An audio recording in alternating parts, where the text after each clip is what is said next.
பேசியா என் தாய்மொழியாம் அன்னை தமிழை வணங்கி தலைமை ஆசிரியர் அவர்களுக்கும் இருபால் ஆசிரிய பெருமக்கள் அவர்களுக்கும் மாணவ மாணவியர் அனைவருக்கும் எனது அன்பான முதற்கண் காலை வணக்கத்தை தெரிவித்துக் கொள்கின்றேன். கருமைக்கு பெருமை சேர்த்த விருதுநகரின் விருது படித்தவர் போற்றும் படிக்காத மேதை கர்மவீரர் காமராசர் அவர்களை பற்றி பேச வந்துள்ளேன்.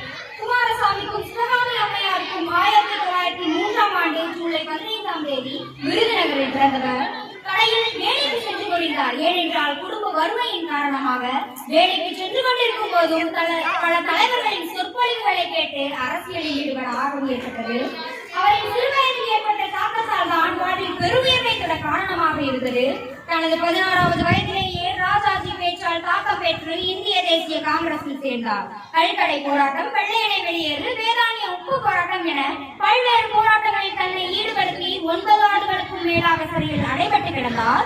இந்திய சுதந்திரத்திற்கு பிறகு இவர் அயராத உழைப்பின் காரணமாக 1954 ஏப்ரல் 13 தமிழகத்தின் முதலமைச்சராக பதவியேற்றார். தெரிதலும் சேர்ந்து செயலும் ஒருத்தரை சொல்லலும் வல்லது அமைச்சு.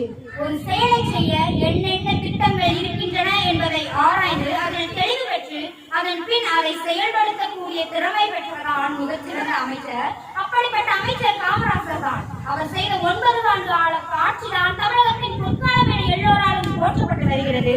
தமிழ் சமுதாயத்தை தொலைநோக்கு பார்வையுடன் பார்த்து மக்களுக்கு என்ன தேவை என்பதனை ஆராய்ந்து அதை பூர்த்தி செய்தவர். அடுப்பூதும் பெண்களுக்கு படிப்பதற்கு என்ற நிலையை மாற்றி பெண்கள் கல்வி கற்க பாடுபட்டார். அன்னச்சத்திரம் 1000 லிட்டர், ஆலயம் 10,000 வைத்தல், அன்னையாவின் புண்ணியம் ஆங்கோர் ஏழைக்கு எடுத்தறிவித்த என்னும் பாரதியின் பாட்டை மனதில் கொண்டு பல ஏழைகளின் அகக்கண்ணாடிய கல்வி கண்ணை கடந்தவர். அவர் அன்று போட்ட விதைதான் இன்று தமிழகத்தில் கல்வி சதவீத வளர்ச்சிக்கு காரணம் என்று கூறலாம். 10 கிலோமீட்டருக்குள் உயர்கல்வி நிலையங்கள் அமைக்கப்பட வேண்டும் என்று உத்தரவு பிறப்பித்தார். ஏழை விழுச்செல்வம் கல்வி ஒருவருக்கு மாடல்ல மற்ற எவை என்று திருக்குறளுக்கிணங்க எத்தனை காலமானாலும் கல்வி செல்வமே அழியாத செல்வம் என்பதை உணர்ந்த காமராசர் அவர்கள் தனக்கு முந்தைய ஆட்சியில் மூடப்பட்ட 6000 பள்ளிகளையும் திறந்து வைத்தார். 1000 ஆலயம் கட்டுவதை விட ஒரு பாடசாலையை கட்டுவது சாலச் சிறந்தது என்ற வரிகளுக்கேற்ப 17,000க்கும் மேற்பட்ட பள்ளிகளை திறந்து வைத்தார். சுவர் இருந்தால்தான் சித்திரம் வரைய முடியும். வயிறு காய்ந்தால் படிப்பது எப்படி என எண்ணி மத்திய உணவு திட்டத்தை கொண்டு வந்தார். இலவச கல்வி, இலவச சீருடை வழங்கும் திட்டம் என்று குழந்தைகளின் படிப்பிற்காக திட்டம் கொண்டு வந்த காமராஜரின் படிப்பு வெறும் 6ஆம் வகுப்பு தான். இதனால் தான் இன்றும் இவரை கல்வி கண்டிருந்த காமராசர் என்று அனைவரும் அன்போடு அழைக்கிறோம். மேலும் ஆங்கிலேயரின் ஆட்சியில் 7% இருந்த கல்வி கற்போரின் எண்ணிக்கை காமராஜர் ஆட்சியில் 37% அதிகரித்தது. கற்கும் கல்வி எவ்வளவு முக்கியமோ கற்பிக்கும் ஆசிரியரும் அவ்வளவு முக்கியம் என்பதனை உணர்ந்த காமராசர் அவர்கள் அனைத்து தொடக்க பள்ளி ஆசிரியர்களுக்கும் ஓய்வு ஊதியம் வழங்கும் திட்டத்தை பிறப்பித்தார். இதனால் மட்டும் இவரின் ஆட்சி காலத்தை பொற்காலம் என்று அழைக்கப்படவில்லை. விவசாயம் நாட்டின் முதுகெலும்பு என்பதனை உணர்ந்து பல்வேறு அணைகளை கட்டியுள்ளார். இன்றும் அந்த அணைகள் தான் தமிழகத்தில் விவசாயத்திற்கு உயிர் கொடுத்து வருகின்றன. மேலும் இந்திய அரசியலின் கிங்மேக்கர் எனவும் போற்றப்பட்டவர்.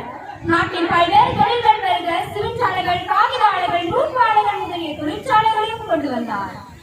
மேலும் தொடர்ச்சியாக அரசியலில் வெற்றி பெற்றுக் கொண்டே இருந்தாலும் 1963 தனது பிரதமர் பதவியையே புறக்கணித்தவர். நிலவரை நீர்ப்புகள் ஆற்றின் புலவரை போற்றாது புத்தேல் என்னும் வள்ளுவரின் வாக்குக்கிணங்க புகழுக்குரிய செயல்களை செய்த காமராசர் அவர்கள் 1925 அக்டோபர் 2 உலகை விட்டு மறைந்தார். அவர் இந்த உலகை விட்டு மறைந்தாலும் இன்றும் என்றும் அவரின் புகழ் இந்த உலகை விட்டு மறையாது என்பதை எல்லோருடைய வாழ்க்கையும் வரலாறு ஆகவில்லை.